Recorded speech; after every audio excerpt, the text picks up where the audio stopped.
Hello, everybody. Happy New Year. How are my sisters doing across the world today?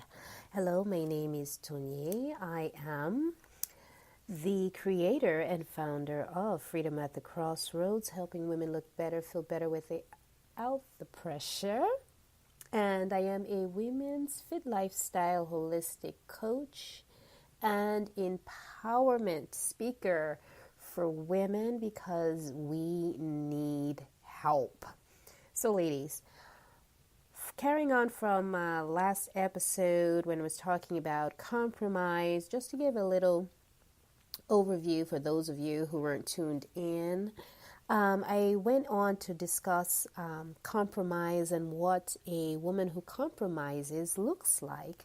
And that was my segue actually into my whole notion of the undomesticated woman and what that means. And so let's get started today, carrying on from there. I call this part 2. You can call it the rantings of an undomesticated African goddess, because that's how I am, that's how I roll. All women are goddesses in their own right. We are powerful, we are grounded, and we are connected to the earth, the land, and the sea. And we bring life to this world, and we give birth to new gifts, new potential, new states of being. We're so full of life, and it is a tragedy that so many women are locked down and bound and domesticated. So, what is domesticated? Well, according to the dictionary.com, domesticated refers to converting animals or plants, etc., to domestic uses. To tame an animal, especially by generations of breeding, to live in close association with human beings as pets or work animals, and usually creating a dependency so the animal loses its ability to live in the wild. What do I mean by that? Well, you can read between the lines, or if you're a little bit on the thicker side, let me break it down for you.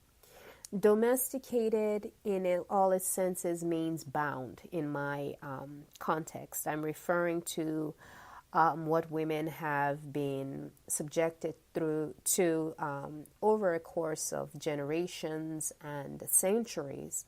I know in some parts of the world it gave rise to, the suffragist movement and things of that nature. In other places, it's self-care and self-love movement. But all of them intrinsically are a revolution and a rebellion against society and certain power structures, patriarchal power structures, male-dominated power structures, keeping and subjugating women for their benefit. We have such issues as the rape culture here in the U.S. and in other parts of the world. The intensity is higher or more prevalent depending on what part of the globe you're in. I know over the last couple of years, particularly in India, there have been a number of global cases of women that have been gang raped and harassed, and that's been, the cases were just so horrific that they hit the, mainline news across the globe. We've heard about that. We've heard about the young women that were taken and abused by Boko Haram in northern Nigeria. We've heard about the treatment of women in places like Saudi Arabia, and the list goes on and on. And all of this has to do with power. Make no mistake about it. It has to do with power. It has to do with silencing one part of the population and subjugating and essentially keeping one side of the population in bondage, really. I mean, if you want to be very raw and expressive about it. But on a tamer note, I guess, or a more subtle note, I pull all this together under the whole notion of domesticated in terms of women's empowerment and how women locally and globally and communally can rise up, take their voices, reclaim their spaces, reclaim ownership of take back their power from those who have taken it from them unjustly, from those who have appropriated it in order to meet their own needs and own gains. And so when I talk about undomesticated woman, let's talk about what an undomesticated woman, what does she look like? Well, first of all, she's self-assured. She's self-confident. She loves herself. She competes only with the best version of herself. That person, that woman who she is capable of being, her vision of herself, not of anybody else. Staying in your own lane and perfecting and growing and evolving yourself without comparison to left or right, short or tall, thick or thin. She gives from her abundance. She doesn't give from a place of emptiness. I know last episode I talked about giving from an empty well. That is a place of lack and desperation and ultimately depression. But in this instance, an undomesticated woman gives from her abundance, her love, her prosperity, her wisdom, her knowledge, her service. All of that is an outflowing of the abundance of all she has to give within herself, because that is unbound, it is unchained, it is unconstrained and unrestricted by society, by culture, by certain groups. Unbound, unbound, unbound. That is the undomesticated woman.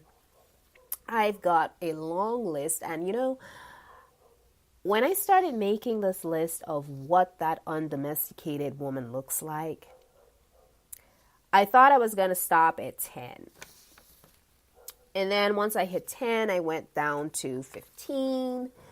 And once I got to 15, the numbers kept going. And I realized, I had this epiphany, this moment in my head where I said, girl, tamunutuni bisuba barangutaria.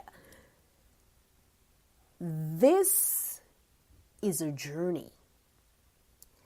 And an undomesticated woman, she is constantly growing, constantly developing. And so that whole notion of me having a list, it's kind of like putting on training wheels. When you first try to learn to ride a bike, your parents put on the training wheels, so that you learn how to go. But eventually, you learn how to navigate. And eventually you see where you get to a point where you've got your balance, you're in flow, your awareness of your body in space develops further. And so you see where you get to a point where you no longer need the training wheels. And this list is kind of like that. And so if any of these points resonate with you, if you find that in this list you can't find yourself, you can't say that, wow, that's me too, then you're not an undomesticated woman. And girl, we got work to do. So moving on to number 6, because remember, number 1 was she's self-assured, 2, she is self-confident, 3, she loves herself, 4, she competes only with the best version of herself, 5, she gives from a place of abundance, 6, she has well-defined boundaries and enforces them. Remember last time I was talking about compromise and a lack or eroding of boundaries. An inability to say no, an inability to say, this is acceptable to me and anything other than that is a no-go. So you see, you are beginning to see the difference between a woman who compromises, a woman who is domesticated, versus a woman who is undomesticated. And so we'll talk as I go further along with this, train of thought and this positioning and this discussion and this flow of ideas and feelings and wellspring of utterings. You'll see where I'm going with this, and if it resonates with you, feel free to hit me up at freedomatthecrossroads.com or join me on YouTube at Tonye, Tonye, Freedom at the Crossroads. You can reach me there. You can also find me at Tonye Taria Health on Instagram, because I'm all about women's health, fitness, alignment, harmony, and empowerment. So you will find me because women's health, and I'm talking about health, mind, body, soul, is my jam, is my passion. And so my Instagram is built on that, Tonye Taria Health. You can find me there. You can find me on Twitter at Titaria Health on Twitter. But moving along to number 7. She is not perfect and embraces her imperfections. What do I mean? She recognizes that she's got work to do, but she's not trying to cover it up. She's not trying to look like something she's not. She's not trying to be somebody she's not. And she's not trying to look like she's put together when she's not. Now, that's not to say you go out looking like a hot mess, but you own your jagged edges, with the recognition that that is a unique part of you, and it's your work in progress. And even as you bloom, as you develop, as you grow, as you flow, there is beauty in that. You're a beautiful mess, girl. And number 8, she is unique. There is no one like her. There is nothing more beautiful than the original. Nothing can ever, ever, ever be as good as the original. Don't you want to be an original? I always used to say, when I would look at women, when certain hairstyle trends would be popping and things of that nature, and I was like, ugh. Why does every woman or every man think that they can wear the same haircut? Yeah, and I was saying that in response to, there was one haircut, short, little pixie cut that Halle Berry was rocking, a couple years ago. And I said, ooh, that looks good on her. And then I saw it on somebody else, and I'm like, oh, no, it only looks good on Halle Berry, And my point was not that, that wasn't a hairstyle that, other people couldn't wear, other women couldn't rock. But my point was that rock you. Not everybody can wear the same haircut, because not everybody has the same features. Not everybody has the same, innate personality that shines through in whatever they adorn themselves with. That was my point. I wasn't trying to hate, but I was just like, you might want to rethink that. So that's, to put it in perspective, that's what I'm talking about. An undomesticated woman also is able to forgive herself. And what I mean by that is, a lot of times we are our own worst enemy. We are our own worst critic. We are our own mean girl. Forget about the mean girls outside of you. I think the biggest mean girl lives within you, lives within us. I remember a good friend of mine telling me, Tonye, have you ever thought about treating yourself like the best friend that you ever had, and being the most loyal, the most forgiving, the most real and authentic friend to yourself? And I had a moment where I was like, damn, that kind of friend, a lot of times we say, oh man, if only I had the best friend like that. That best friend lives in you. And you only discover her when you can begin to forgive yourself, when you can objectively look at, okay, yeah, you made some bad decisions, but hey, there's nobody on this green earth who has not made a mistake and who has not made a mistake intentionally for whatever reason. We've all taken paths that we knew were not the right ones for us, for whatever reason, for whatever was motivating us. We've all done that. And so forgiveness, man, that's a gift. To be able to give that to yourself allows you to release so much stuff, so much baggage, and allows you to receive so much healing. But we'll talk about that at another time. Number 10, I'll stop at number 10 and pick it up in part 3 about the undomesticated woman in my next episode. Number 10, she forgives others. And what do I mean by that? I don't mean that you just blindly forgive somebody and you magically forget, whatever wrongs or things people have done to you. But the forgiveness I'm speaking of has to do with releasing the toxic nails associated with the wounding you received from other people, whether real or imagined. I know, there's a lot of instances where I thought, I was like, so you did this to me, you did this to me. And then in hindsight, I'm like,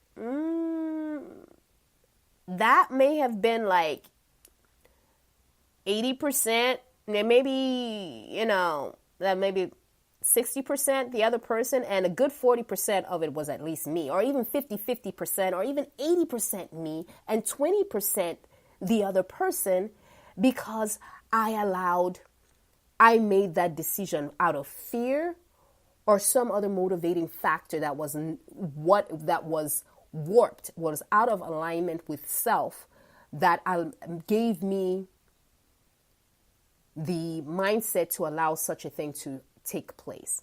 So when you forgive others for what they've done to you, is particularly in relationships, it helps you drain the poison. It's like lancing a boil, not to be gross or anything, but it's like lancing a boil. And it might hurt at first, and then you get a release of that. And so we'll dive more into that when we go talk about, more of these issues with the undomesticated woman. But these are just some of the points and some of the things I want to be grappling with. I want to be talking about. I want to be hammering about. I want to be ranting about, because I want to help women look better, feel better without the pressure, and to be free to embrace who they truly are. Own your space, own your beauty, own your imperfections, own you. Take back your power, reclaim, own, and be whole. So this is Tony from Freedom at the Crossroads, helping women everywhere look better, feel better without the pressure. And saying, my sister, be undomesticated. It's a beautiful thing.